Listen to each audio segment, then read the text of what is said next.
আমাকে বলো। যুবক ডাক দিয়ে বলে, ইয়া রাসূলুল্লাহ, ইয়া হাবিবাল্লাহ, আল্লাহ নবী গো, আমার পেশা ছিল কাফন চুরি করা। মানুষ মারা গেলে দাফন দেওয়ার পরে মানুষের কাফন গুলা নিয়ে আমি বাজারে বিক্রি করতাম, আর এটা বিক্রি করে আমার জীবিকা উপার্জন করতাম। কাফন বিক্রি করতাম, মানুষ যে কাফনের কাপড় দিয়া দাফন দেয় ওই কাপড়টা আমি কি করতাম, কবর থেকে এনে বিক্রি করতাম। ওগো নবীজি, এটা হলো আমার একটি জঘন্যতম অপরাধ, কিন্তু এই অপরাধ করে আমি শেষ নই। একদিন আমি কাফন চুরি করার জন্য কবরে নামলাম। কবরে নামার পর যখন আমি কাফন গুলা একটা কবর থেকে তুললাম, কাপড় গুলা আমি বের করলাম। বের করার পর আমি কবরের দিকে তাকাইয়া দেখি একজন যুবতী মহিলা। তখন শয়তান আমার কানে কানে এসে ওয়াসওয়াসা দেয়, হে যুবক, কবরের মধ্যে তো তোমাকে কোনো মানুষ দেখবে না।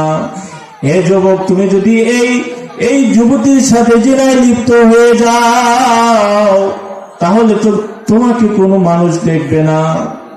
তখন ওই যুবক বলে যে আমি এই মৃত ব্যক্তির সাথে জিনায় লিপ্ত হয়ে গেছি। ওগো নবীজি, যখন আমি ওই মহিলার সাথে এই জঘন্যতম অপরাধ করে কবর থেকে চলে আসি, কবর থেকে যখন উঠব তখন ওই মহিলা আল্লাহর কুদরতে কথা বলতে শুরু করে। ওই মহিলা ডাক দিয়ে বলে, যুবক, হে যুবক, আমি যখন মারা যাই তখন আমার মা বাবা, আমার আত্মীয় স্বজন আমাকে পাক পবিত্র করিয়া আমাকে দাফন দিয়ে চলে গেছে, আমাকে পবিত্র করিয়া এখানে রাইখা চলে গেছে। হে যুবক, তুই আমাকে নাপাক করে দিলি। হে যুবক, তোর ঘরে কি মা বোন নাই? হে যুবক, তুই এই কাজটা কেমনে করলি? হে যুবক, এই সমস্ত পবিত্র লাশের মধ্যে আমি হলাম একটি নাপাক লাশ। আমি এই নাপাক শরীর নিয়ে কিভাবে আল্লাহর দরবারে উপস্থিত হব? এ যুবক, তোর কি এই কবরে একদিন আসা লাগবে না? হে কবরে, হে যুবক, তোর কি আল্লাহ তাআলার ভয় নাই? হে যুবক, তোর কি জাহান্নামের ভয় নাই? ওই মহিলা যখন এইভাবে বলতে শুরু করলো, এই যুবক বলে, ওই মহিলার কথা শুনিয়া আমার অন্তরের ভিতরে কম্পন সৃষ্টি হলো, আল্লাহর ভয় জাগ্রত হলো। তখন থেকে আমি কান্না করতেছি, আয় হায়, আমি এক বড় গুনাহ করে ফেলেছি। নবীজি ডাক দিয়ে বলে, যুবক, এত বড় গুনাহ কি মানুষ করতে পারে? কত বড় গুনাহ করছো তুমি? নবীজির এই কথা শুনিয়া যুবক এবার দুই চোখের পানি ফালাইয়া নবীজির দরবার থেকে চলে যায়, জঙ্গলার দিকে চলে যায়। জঙ্গলার মধ্যে সেজদায় পড়িয়া আল্লাহ তাআলার কাছে তওবা করে, ওগো মালিক আল্লাহ,